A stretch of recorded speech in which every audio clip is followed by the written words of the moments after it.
Hey everybody, it's Tyranny, and welcome back to Tyranny. Right, the last we left off, do you want to move? Hello,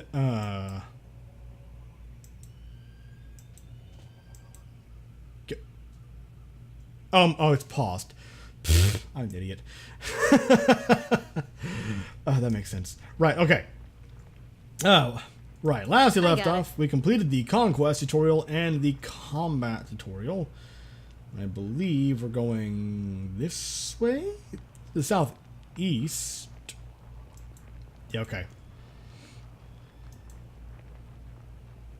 Towards the Archons. Deliver a message, well, an edict, from the Overlord, basically saying to clean up your acts or everyone fucking dies. Oh, neat.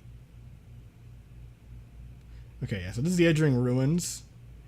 Edgering Ruins is nestled within the apex of western range, serving as a gateway into Vengeance Well. Kyrie's forces have recently transformed it into a full garrison to ward off insurgents, desperate to leave the well. Right, okay. Disfavored camp. This fort was constructed shortly after routing rebels along the valley's western edge. The Archon, Graven Ash, directs all disfavored efforts from this location. Take you 2 hours and 45 minutes. I mean, don't have anywhere else to go, apparently.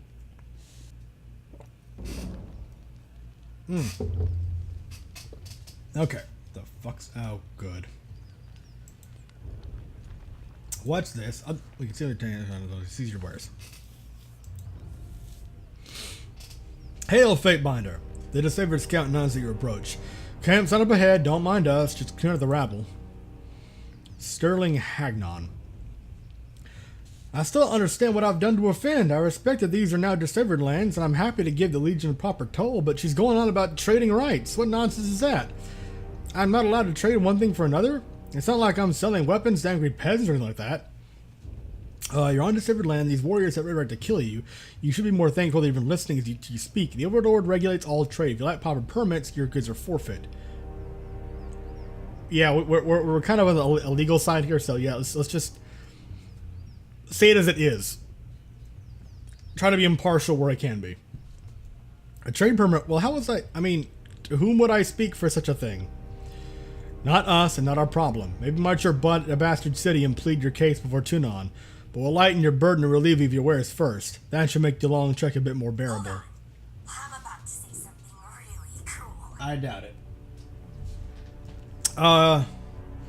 Yeah. Anything to be argued before Tunon may be argued before me. You best start making a very strong argument as to why I should help you. I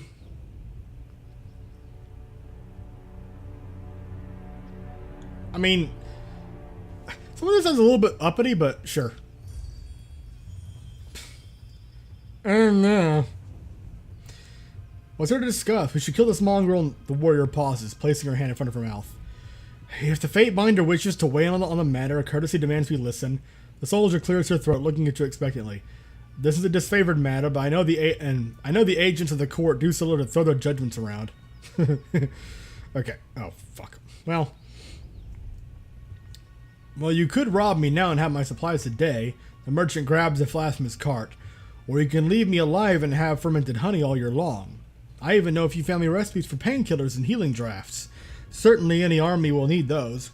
He uncorked a small ceramic vial, and the aroma of cloves and lanolin assaults your nose. These are essential goods for the war effort. We should leave the supplier intact. You've a lot of perishable goods, but no hauling crew. You're just a battlefield looter. And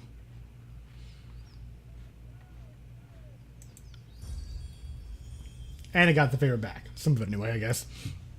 The merchant tenses up, his face flushing red. I don't know what you're getting at. Pick him up by his collar. I think this tears and needs a little roughing up. You're right, kill Slayer and share the approach to the Legion. Pick him by... How stupid do you think I am? Slow down, tell you everything, just don't hurt me. I found most everything out in the forest of the valley. I keep my head low when I heard sounds of combat, then take a look and grab whatever wasn't claimed by the first victors. So then you stole from the disfavored dead. How else did you get your hands on an iron? The scout points to the merchant's cart. How would you come here and sell us our own armaments? If anything has an owner, I'll return it, but this iron would have turned to rust and if left in mud on the battlefield. The disfavored are few in number, is that not right? You need a man like me to gather up supplies that would otherwise go to waste. Tolerate your presence, but you'll have to pay them handsomely for that charity. Leave this card as a gift for Graven Ash. Leave it never come back. I'm torn between 2 and 3. Tolerate their presence, but you'll will tolerate their presence, but you'll pay them handsomely for such charity. Leave the cart and never come back. I'm gonna go with this. We will? The disfavored soldier clears her throat with a cough while repeating herself in a more upbeat manner. We will.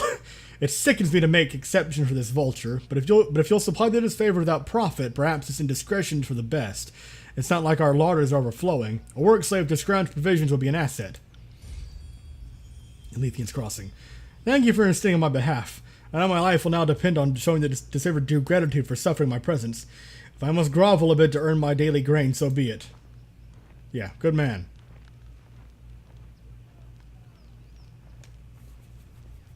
Okay. Right. Oh. Slow down a moment. I know we're both eager to watch the Archon's big river tactics like a pair of magpies, but I need to ask you something first. Okay. The voices of Nerant told me that you've come as a mediator. Considering the source, well, I can't help but feel I'm only hearing half the story. So let's have it. What's so special about you? Damn it. Think what's vicious? What else the voices told you? Out of curiosity. Yeah. Only that I could find you in the Edgering Ruins. Truthfully, I could have picked you out of a crowd. You're the only one of us who hasn't spent the last few months bathing in the stink of Matani River. She laughed, but there's a forced nature to it. And let's be honest, I guess. She learned it anyway, so... I'm here to deliver an edict from Kairos. Good. That makes a crazy kind of sense. Considering how long the siege has taxed the armies, I can understand why Kairos would send you an edict to speed things along. Have you read it? Do you know what it says? The Archons must claim Ascension Hall by Kairos by Kairos' Day of Swords, or all will perish. One more thing for the Archons to fight over. Well, thanks for cluing me in. If Kairos sends any lightning our way, just tell me when to duck. Yeah, I really ought to be meeting with the Archons. Yeah. The Warden is just past the center of camp. She nods towards northeast. No point in making enemies if I don't have to. One last thing. Be careful on those disfavored types. They take their work seriously, and most have suffered too many blows to the head. Alright. Judge's Day, 18 Spanish. I guess whatever's up there can wait. Am I on a legit time limit? The Stormcaller has arrived! Oh, that's what I'm called for. Yeah. I like that name, though. Title. Epithet, whatever. The guard nods at your approach. It's an honor to welcome you at Disfavored Camp. Must have been a terrifying honor to be the mouthpiece of Kairos' magic, you lucky sod. Salute. Graven Ash protects, or I have an important message to the Archons if you don't mind them in a hurry. Lives are lost. I don't care. Graven Ash protects. He does. The warrior nods in approval, then taps twice on the gate to signal your arrival. Be bold, Fatebinder. Glory to Kairos.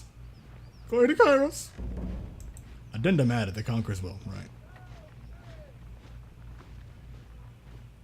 Ooh. Who are you? Now, chitter, too much armor demand. Speak to Uncle Pintabor if you ring to check. Okay, so. Pintabor. Hail to your guardian of the law. The man dressed in merchant finery greets you with a smile.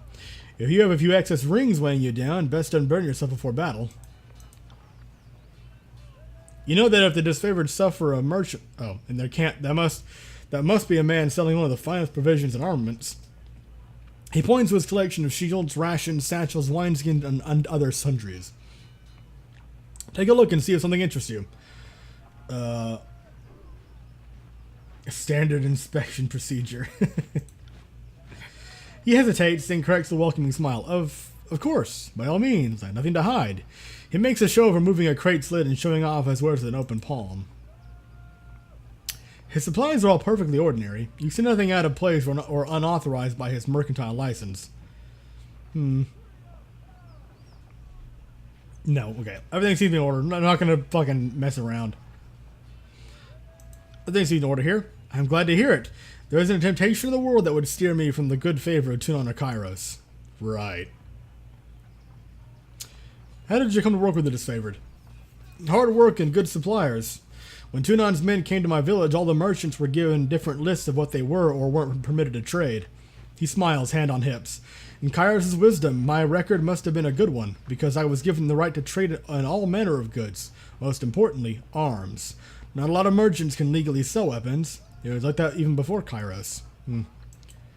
Let's see. Maybe I can sell some stuff. Bender rubs his hands, eyes alight. Let's see if we can find something you might like. Right. Apparently not. He has... Okay, it looks like just basic provisions and so on. Water. +1 resolve for 600 seconds. Scroll of frost. Blood moss.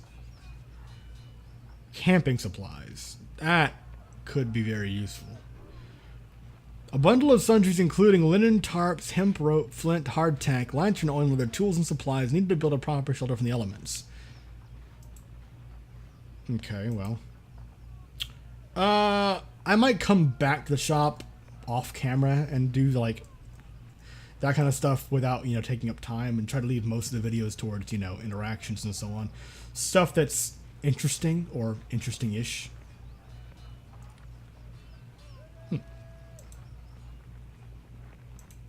Oh, hello. A meager portion of game simmers in the large copper pot. Fragrant spices attempt to... Fragrant spices attempt to mask the potent smell of whatever creature they've decided to cook. Sound a lot... may sound quite... Hey, over there. The Archons will wait for you inside, Fatebinder. Right. A voice gave me a fright. That voice. What? Oh God. Yesterday you chided me for even wishing to wait. Now you suggest an even longer delay.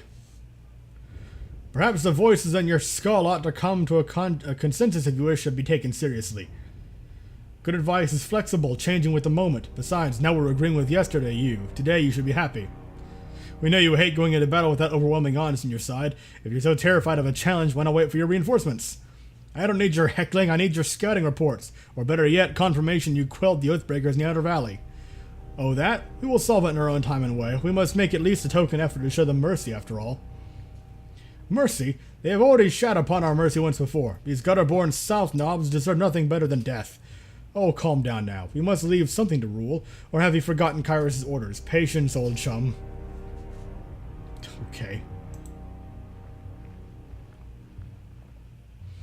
That's 4 reports of avalanches in the mountains now. The Tearsmen can barely count past 9. They have neither the capacity nor the cause to close off the mountain passes. Either way, that leaves the 2nd and 4th cohort trapped outside the valley. The Archon of War pounds his staff on the ground to punctuate his words. A large and imposing man to begin with, his profile is made larger still by his hulking suit of armor that hums of mystic energy. Or it's the work of your perfidious Earthshakers.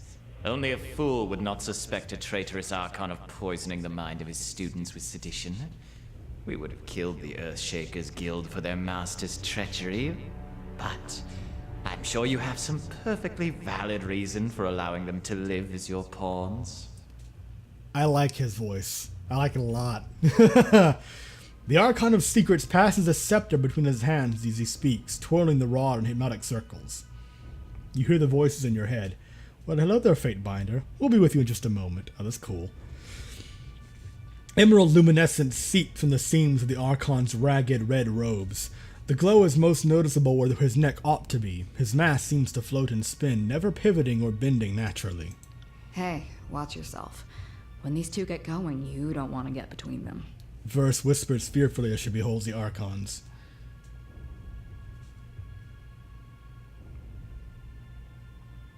Maybe I'll remain silent for a second, see if they keep going. I'm interested. I always know you've run out of things to say when you resort to mocking my vassals. If we are to speak of treachery, Why is it that my scouts see the Scarlet Chorus warriors defecting back to the Vendrian Guard? Your fearsome reputation has gone flaccid, for it seems you cannot control your soldiers, or perhaps you simply choose not to. Nope. Iron Marshal Irenaeus? Irenaeus? My lords, the Fatebinder has arrived. The disfavored commander raises her voice, trying with little success to speak over the Archons.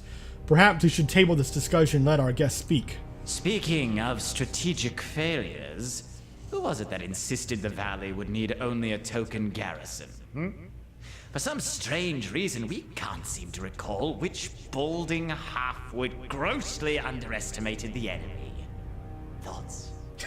I really like his voice actor. Okay.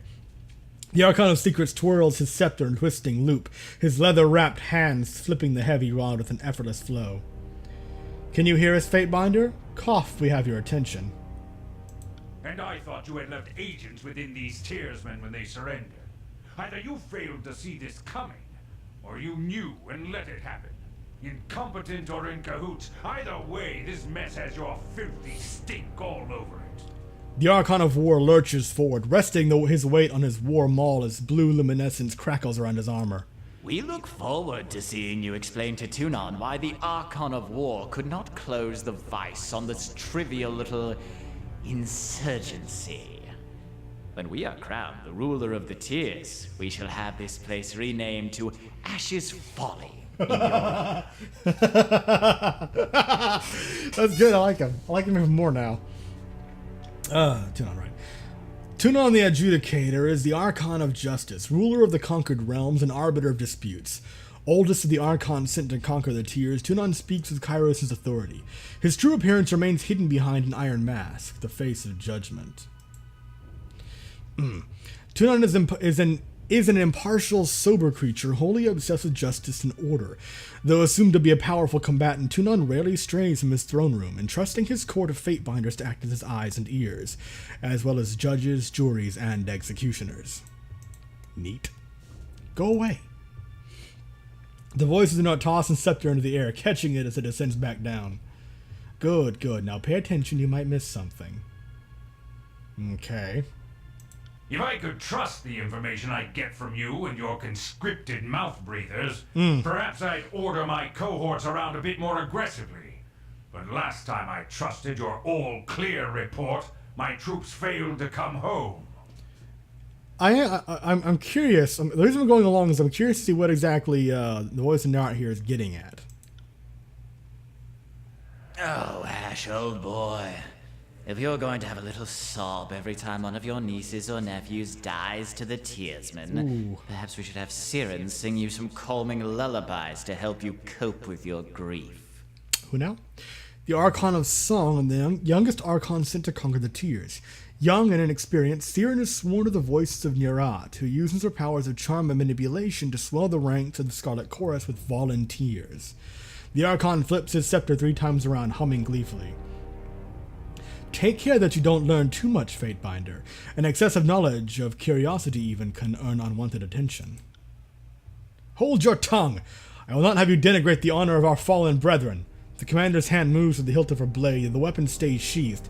I'd be doing us all a favor if I cracked open that excuse for a head. Fifth Eye. They bicker like children, do they not? The fifth eye's grating tenor pierces the tension of the tent, and all eyes land on the Crimson Spear. I, meant only to say welcome! Welcome to our guest, the Fatebinder.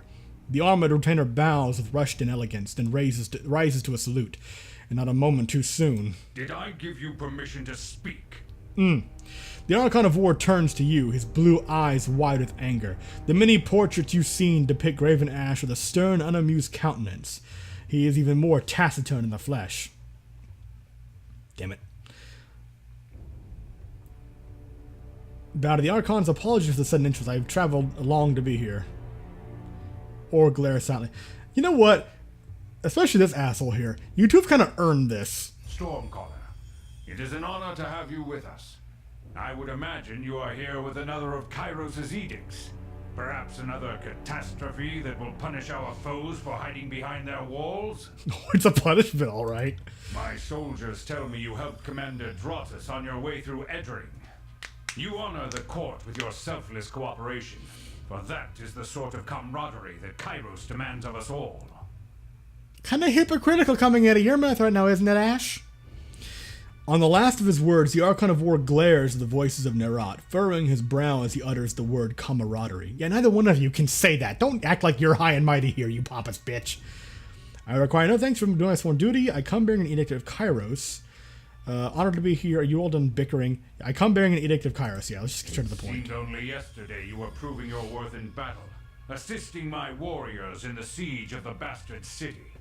Now Kairos has chosen you for a second time to proclaim an edict. Tell us, good Fatebinder, what sort of punishment does the Overlord have in store for the Oathbreakers? You are about to get knocked down so many pegs, it's not even funny. Okay, it is funny. It's actually kind of hilarious. The Overlord's loyal servants must hold Ascension Hall by Kairos' Day of Swords, or all in the valley shall perish. It seems he needs some encouragement to work together. Kairos' edict will send the lives of into the lives of everyone in this valley unless Ascension Hall is claimed by Kairos' Day of Swords. In honor of your incompetence and disarray, the edict will execute every living thing in this valley unless Ascension Hall is taken by Kairos. Okay, that's like the very like merciless way of delivering, I think. Loyal servants. It seems you need some encouragement to work together. Oh. What? Really? The earth sways with each word you utter, the air thickening with warmth as you pronounce the tersely phrased commandment, its every syllable drafted by the hand of Kairos.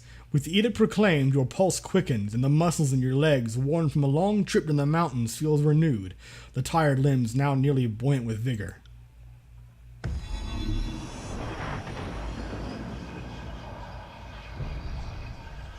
The Overlord means to compel us into action. No doubt the avalanches in the mountains are part of this ultimatum. We must conquer the Oathbreakers or die in failure. There is no room for error, and no other way out of this valley alive. We'll need to advance across the Mittani. We lose everything if we stand still. And we move to backup Plan Green. The Earthshakers didn't make it over the mountain in time. So we do this the hard way. Over the walls instead of through. The Archon of War taps a finger against his temple. A low rumble escapes from under his beard. So you found your backbone at last! Oh, we were worried past humiliations would make you soft, timid. That was a record for you, right? The baker's dozen lost in one sortie. If you had waited for the chorus reinforcements, maybe we'd have eyes and ears on the matter. The Archon of Secrets passes the scepter from one hand to the next, chuckling softly with each toss. Watch him squirm. So many tears over replaceable, expendable, useless soldiers. I miss the old Archon of War. You'd never see blood echo in a blubbering mess over a few dead killers. He'd used the knuckle bones of his best disciples for jewelry, and even made a breastplate out of his dead brother's ribcage, because that's how a real man deals with grief. Bicker all you want, you're just wasting valuable time. You two daft. It's your indecision and bickering that necessitated the edict.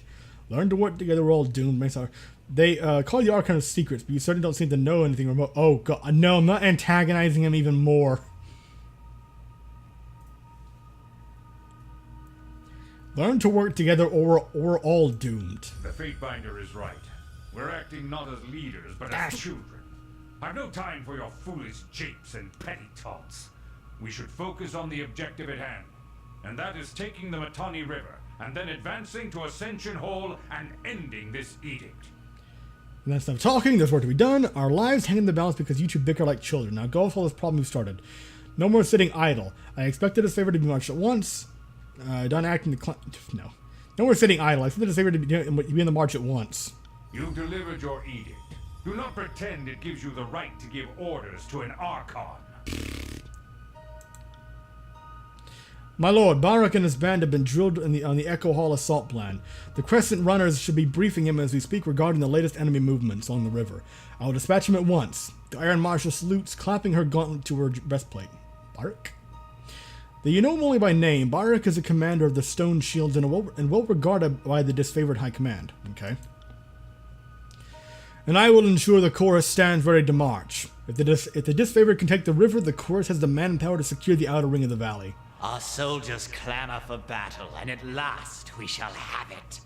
Verse, we command you to continue guarding the Fatebinder.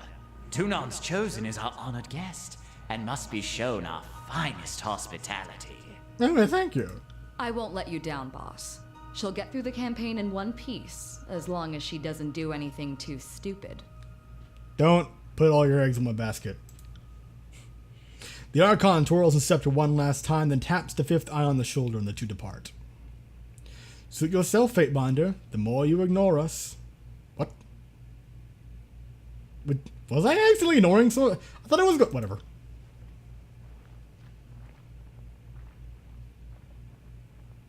Finally, the fool and his puppet are gone. Perhaps now I can hear myself think. Rarely do I question Kairos' judgment, but I will never understand why the voices of Narot is given such authority. I shudder to think what will become of us all should Tunon favor him in the end. I need to figure out how I can make that happen, though. I want to. I've been fucking that up so far, apparently. Though the edict threatens the Scarlet Chorus just as it threatens us, I cannot shake the feeling that our allies will work against us.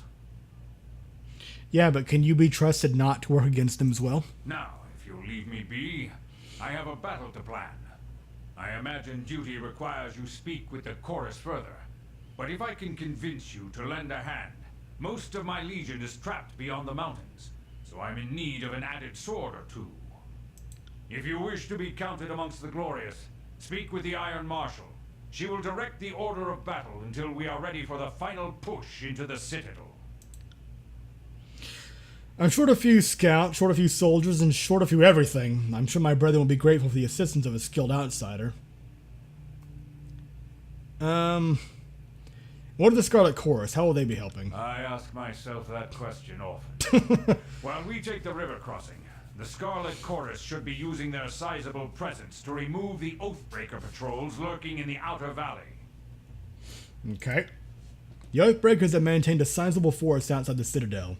We need the Chorus's manpower to scour the region. Otherwise, the Oathbreakers will attack at our heels once we cross the Matani. I would be honored to help. Sure. I mean, the idea of this is to try and create some kind of simulacrum. No, that's not. Some kind of. Damn it! The word is right on the tip of my tongue, and I can't quite grasp it. Some modicum of cooperation, okay? Some mock-up of you two actually working together.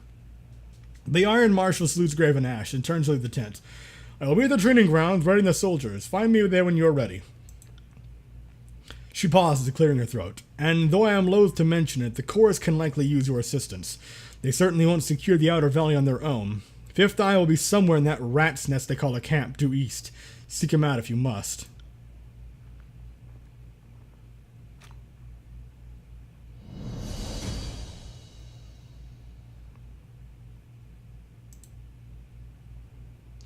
The Archon of War lets out a long sigh as he surveys the maps and models spread about his desk. He glances over his shoulder, making brief eye contact with you, furrows his brow, and returns back to his contemplation.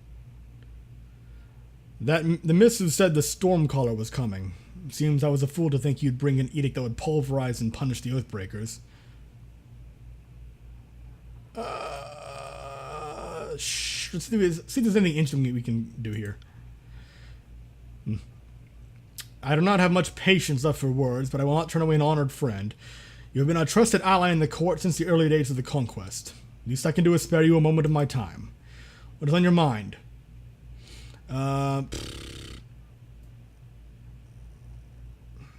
Cairn.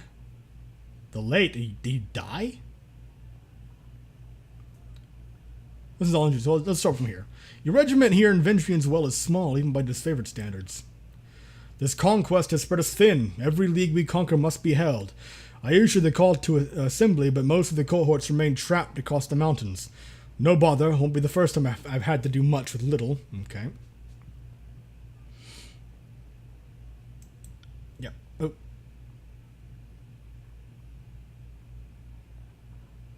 Oh, great. It is not for lack of trying. Earlier in the year, when the chorus was still gathering to the valley, I launched a raiding party to head straight to the citadel. They never made it past the Mittani River. With no disfavored survivors and no chorus scout with eyes on the situation, I know very little of what occurred, only that they died quickly. That left me short-handed and in need of more troops, and they've been slowly trickling in from everywhere, and I guess I've been guilty of waiting for my numbers to be overwhelming instead of merely enough. What became of the warriors left the garrison's region years ago? I, too, have questions about that.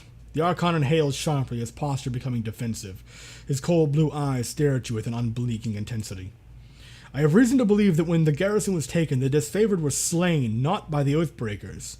And though I know it in my bones, I cannot prove the voices of Nerad is at fault. If that's true, the Archon just must be informed. Well, what's your reason to believe such a thing? It is well known that I can protect my soldiers from harm, even if they are beyond my sight. What is less known is that I sense every cut, every kill, every illness.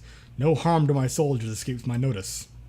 Of the warriors posted at the Vendrian's Well citadel, only 2 were slain in the uprising, but a few others died later, and horrible, painful magic was involved. My son was one of those who died under such unusual circumstances. For a second, the Archon of War trembled, his eyes widening with a faraway stare.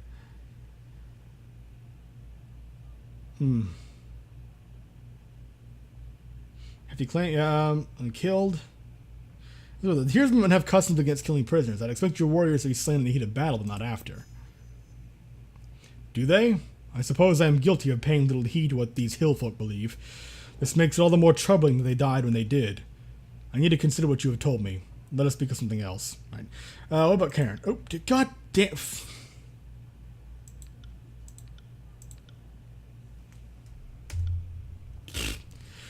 I should have known sooner his heart strayed from Kairos.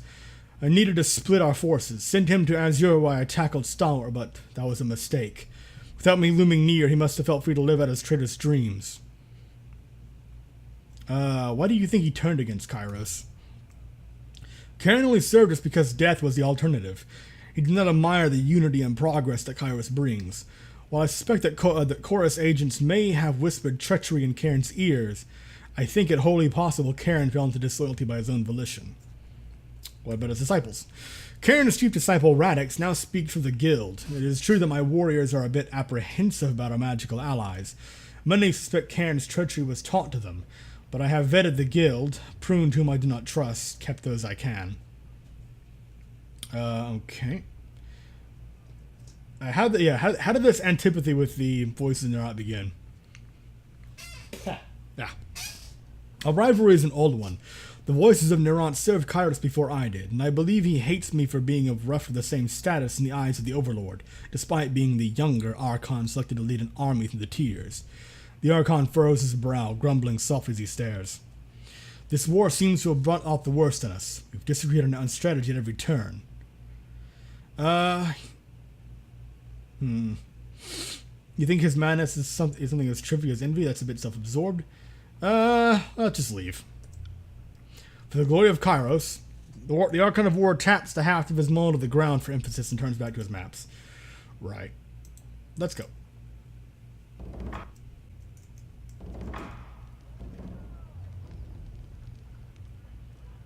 Okay.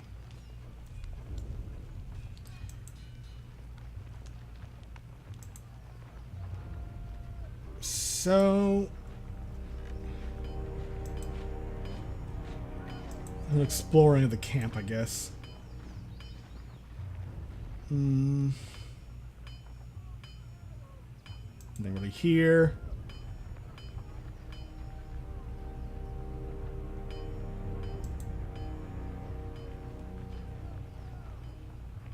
Oh, +1 resolve. Okay.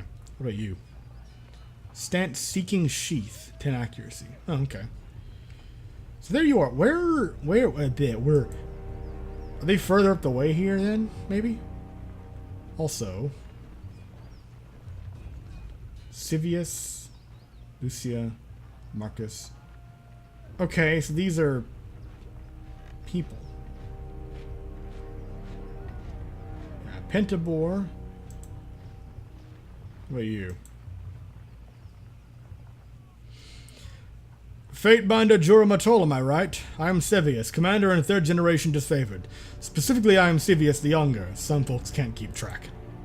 The rank says commander, but lately I'm just organizing patrols and trying to stay out of the way. You should talk to the Iron Marshal if you've something official needs discussing. What is it you need? Shake away. Person gone. That's long. 2 months of work. Well, for years. What do you think that is? Tell about yourself. Not much to tell. My father was Sevius the Elder. His father was Sevius the First of his name, the drill master of Ash's First Iron Guard. Should be. The Iron Guard is the disfavored high command, an inner circle of commanders handpicked by Graven Ash. For lifelong service, tactical brilliance, or true dedication to the craft of personal combat. The Iron Guard act as Graven Ash's chief advisors when the Archon is present, and when he is absent, they speak with his direct authority. Even the youngest Iron Guard has years of training in the finest iron the forge-bound magesmiths can create, making these elite commanders nearly unrivaled in the field of battle. These senior leaders are expected to lead from the front of the phalanx. It's said that the Iron Guard fear only one thing, dying in their beds instead of in battle. Right? Back when they were the Bronze Guard, I was born into the Legion, and with any hope, I'll die in the Legion. The rest will hopefully you will hopefully hear about when the storytellers immortalize me.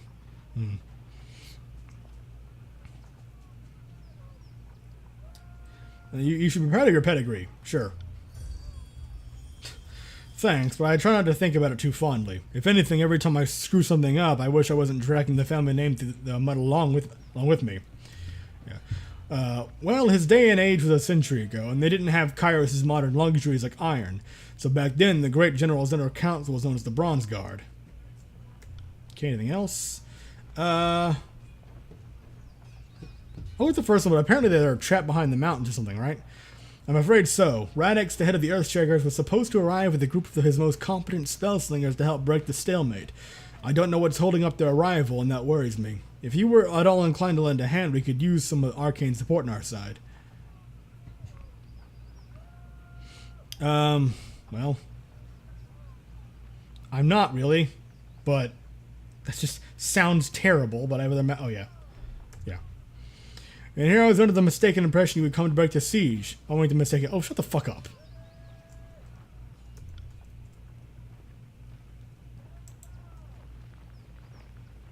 Are you who are you? Bitter Quip. Glory to the voices of Nirop, projecting his salutation for all to hear. The grinning blood chanter raps his staff against the ground as you approach. Fatebinder Jura Matol, I presume. His smile quickly retreats, giving way to a sour scowl. I am Bitter Quip. I am here as the emissary of the Scarlet Chorus. He looks at you impatiently. What is it like working with the disfavored? He scoffs, looking away from you for a moment before sniffing and returning his attention to you. Reporting to the Iron Hag is an insult. She fought one duel for her title? One? Her leadership must be continuously proven, earned, and defended. Weakness should bleed to the bottom of the army, not rise to the top. My assignment here is also an insult, but one I will bear for the good of the chorus. Bitter Quip sniffs the air, smiling with one side of his mouth. If only to see with my own eyes the failure of the disfavored. That will be a fine day. Alright. The chorus is the future of the tears. I feel only derision and pity for those who fear our inevitable ascension. Bitter Quip looks at you with a raised brow. What in particular would you like to know? Talk about your leader. He's supreme commander and public servant. He who set us free but directs all. Bitter Quip smiles as he talks, his face turning flush. The voices of Nirot is the epitome of what each of us can be, a magician without equal, and the leader of uncountable numbers. The voices and the chorus are one, conquering, expanding, growing, changing, always stronger. Bitter Quip pounds his staff in the ground. Glory to the voices! How did you come to join the Scarlet Chorus? The doctrine of strength speaks to me, and I answer its call, as did some of my arcane peers. I took to the chorus almost instantly. Unlike most, I cried not for the life of comfort lost to me. My magic invokes fear and terror, and I easily established my dominance over a pack in my early days in the chorus. If you're so curious about it all, Bitterquip smiles, lifting an eyebrow. Perhaps you should visit our camp and see for yourself. Okay, I'll just end it there for now. Campus to the east, right? Oh, who are you? Lucia. I am Lucia. This is Marcus. The disfavored soldier points to the armored man next to her, and you must be the Fatebinder. From under her helmet, you hear an audible scoff. We've been assigned your hospitality, Marcus quickly interjects, while you remain on disfavored ground. If you should need a place to rest, we can make the necessary preparations. What can we do for you? Skill in battle. Let's bring Marcus. Oh, they offer training. Interesting.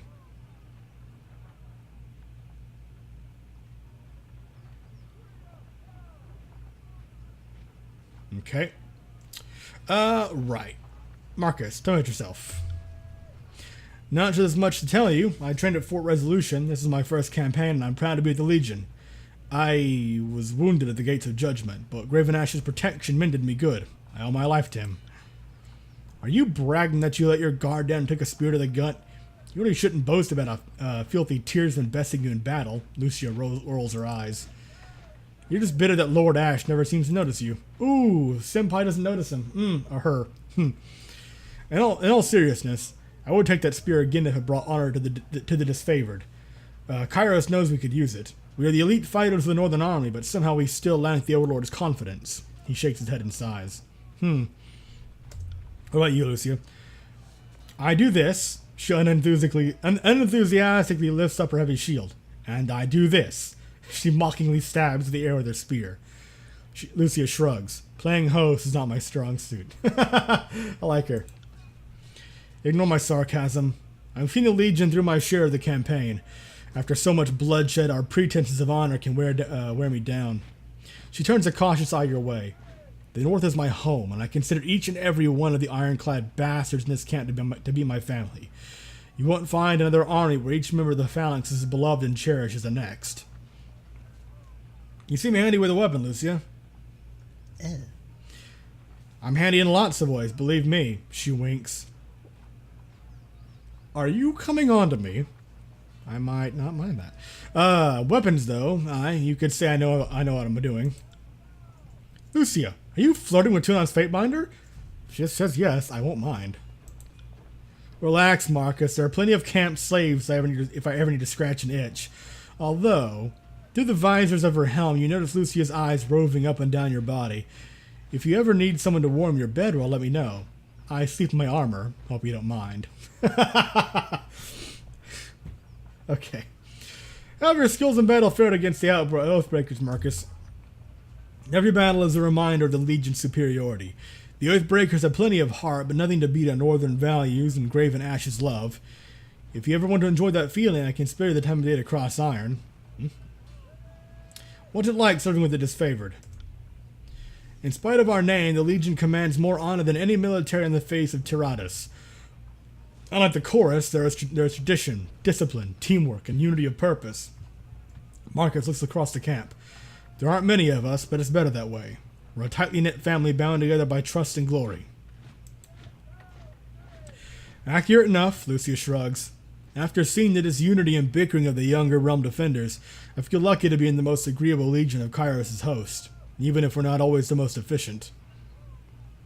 If the Legion boasts so much honor, why are they disfavored? That's a good question. I've been wondering why that name is, why that's their name to begin with. Oh, I'm afraid that isn't for me to say. Others around camp might be able to tell you more, but I don't freely discuss the Great General's history to outsiders. Fair enough. But you'll say that it involves the Great General, which is already a telling clue, idiot. Drat. At least the Iron Marshal isn't within earshot, or I'll be washing my mouth out with wormwood. Alright, well, maybe I'll come back for training later. Farewell. Right. Okay, let's go talk to the Iron Marshal, actually. Maybe afterwards I can go see if I can find the chorus's camp. Irenaeus. Don't just coddle the impact. Push back with your shield. Take the momentum. Iron Marshal Irenaeus, field commander of the disfavored, pounds her fist in the air as she calls out to the warriors in training field. I said eyes on your opponent's waistline. If you spend more than a glance checking his footwork, you've lost. The disfavored officer turns to you, adjusting her pale gold surcoat. Judging from her uniform, this is the Iron Marshal Irenaeus, first among equals in the Iron Guard, graven ash his inner circle of trusted followers. Charged with being the duties of leadership, logistics, and training, there is rarely a quiet day for the second in command of the disfavored legion. Okay. As she clears her throat, you need to stay on top of the troops. Their skills will rust. It's for their own good, even if they don't believe it. It was mentioned here. Okay, how are your warriors reacting to the edict? That's a good question, actually. How is it? This could either hurt their morale or bolster it. At least bolster their will to get it done. Kairos' ultimatum has the camp on edge, some with dread, but most are rife with anticipation. She points to the men sparring in the field. We have a lot of brothers and sisters to avenge, and the warriors are eager to take out some aggression. I, for one, choose to see the edict as a blessing, for it forces the generals to act, and we're long overdue. It was mentioned you're short on warriors and need help. What's the situation? I have brigades amassing along Placid, Echo Call, and Little Tooth crossings. The Vengeance Guard may be able to hold one bridge. They cannot hold against a concerted three-pronged attack. I have no right to give you orders, but her words falter, a short cough breaking her flow. But we all die the Kairos' edict till we fail. So I'm not about to let my pride blind me to the value of good help. This is the second attack, right? What happened last time? Defeat in detail. We carved a bloody path up to the river, but at that point, everyone who charged it was lost. We had no chorus backup. It was just a few disfavored squads. I can't tell you exactly how they were defeated, but we lost the whole assault team. She shakes her head, letting out a long, pained sigh. We found bodies washing up in the river for days. It's not often the Tearsmen put up such a good fight. It certainly made us reevaluate the number we'll need to take this valley. Really? Are you sure our scouts didn't give you all sorts of details about the enemy and you just choose to disregard our warnings? I'm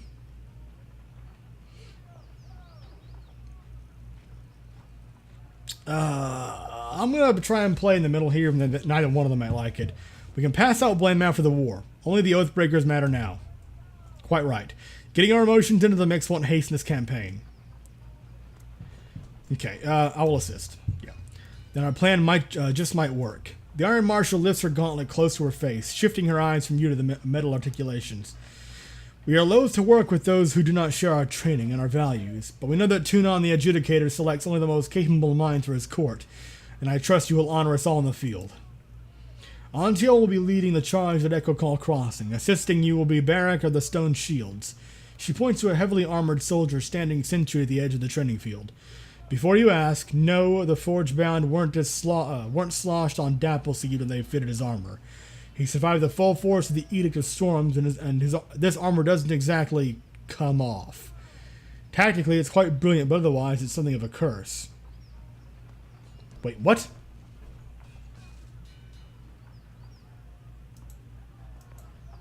Forge-bound are magesmiths sworn to Kairos' service, and their operations in the tiers overseen by Tunon and his court of Fatebinders. Each Forge-bound uses magic as a tool to augment their personal craft, most commonly smelting and metalworking, but carpenters, tailors, and tanners are found in the ranks, and each mage strives to create that which is impossible with mundane hands. Most notably, the Forge-bound are the sole masters of ironworking in the known world. Using spells of fire resistance to wade into the forge fires, the Forge-bound can work iron at temperatures no other forge can match, and with a hands-on touch that no mundane smith could hope to achieve. Because of this vital skill, the Forge-bound are considered a strategic war asset, their lives regimented and controlled so the forges may churn out iron arms and armor without debate, delay, or distraction. Cool. Actually, is really neat. You can just go into the fires and do it yourself. Okay, so what is it?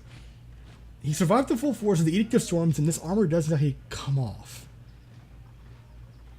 So is that... Huh. Tapping your helmet twice, Irenaeus signals the hulking presence. Barrack, come meet the Fatebinder. Barrack, the soldier... Oh, that's you. The soldier that steps up to you better resembles an amalgamation of... Oh, God. An amalgamation of rusted blades and mismatched pieces of armor fused into a vaguely human shape. He reeks of sweat, feces, and whatever oil treatment keeps him flexible. Oh. Fatebinder, The Iron Marshal has tasked me with keeping you alive, and I have no intention of disappointing her. That should be enough assurance for anyone.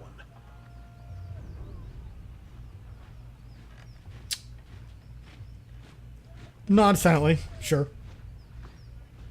Beric returns your nod, silent save for the creaking articulations in his alloyed carapace. Eric, is that you under there? I had no idea you were in Vendrian's well. Fatebinder, do you know this walking anchor? Me. Just a minute. Do you two know each other? No. Oh, that is to say, yes. I'm already as familiar with this ironclad half-wit as I care to be. She regards Beric with a mixed look. Click. We don't have time to trade jabs today, Verse. After the siege, you can throw as many tantrums as you please. I suggest that we remain focused on the mission. Fight, fight, fight. Kiss, kiss, kiss. No. No offense to the mission, but seeing you looking like a garbage heap and reeking of a mass grave is more amusing by far. Did you forget how to don your armor, or did Grave and Ash leave you out in the rain? Ooh. Beric sighs, a frustrated growl shaking his iron enclosure of a suit. I encountered him in the Stalwart campaign, though he appears much changed. He's an excellent soldier. He may be as heavy as an anchor, but he's not as dense as one. Now we've been acquainted. Let's just say I encountered him in the Stalwart campaign, sure. You're generous to say so. I'm afraid I left the better part of myself on the killing fields of Stalwart. But it's still in my pride and honor to serve the Legion. His voice falters. You can't tell if it's hesitation or regret that stalls him. The Fatebinder will be joining us for the push across the river. I figured an extra hand might help, and more importantly, if my worries come true, and the chorus tries to impede the mission, we will have an observer from the court on our side. Better to work Smart with the move. Honorable Binder than some chorus children. Ooh. He nods to you, his armor creaking as he bends his neck. I asked that Beric accompany you there to arbitrate the cooperation with his company in the Scarlet Chorus. Also smart. Echo Call Crossing is now unlocking the world map. Beric, you have been without a cohort since the last battle of Stalwart. It's time we gave you a task more worthy than hauling wagons and leading training drills. She plants her hands on her hips and speaks in clipped official terms. Ash is assigned you to the Fatebinder's service. You're to assume this task is ongoing until we find a more permanent spot for you, which could very well mean they're swiftly approaching into this war, or when the Fatebinder dismisses you. Is that understood? Beric regards the Iron Marshal in oppressive silence. That's an order, Beric. She shakes her head and sighs, returning her focus to you. He can be as stubborn as pulling a spire out of the earth, but he's a good soldier. I hope you don't mind the company. I do mind, but allow anyway. I'm honored to have a member of the Iron Legion on my side. Cool. Excellent. I look forward to your success in the field.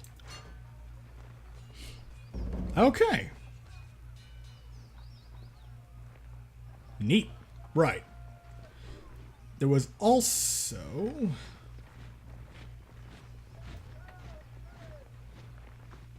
You know, I think I'm going to end this episode here. Next time I might go looking for the... well, just looking around in general, seeing if there's anything interesting I can... Maybe some, I don't know, side quests, maybe possibly. Also want to go up and try and find the chorus camp and see what's going on up there. Whatever they want me to do. Basically, I want to comb around and look at what my options are before going too deep into one thing and possibly being unprepared or, you know, or steamrolling down the story too far and miss a lot of the color that might be around the game. But in any case, I hope you enjoyed this. I know I'm enjoying the game a lot. It's living up to my expectations quite thoroughly. So I hope you enjoyed, and I will see you in the next episode.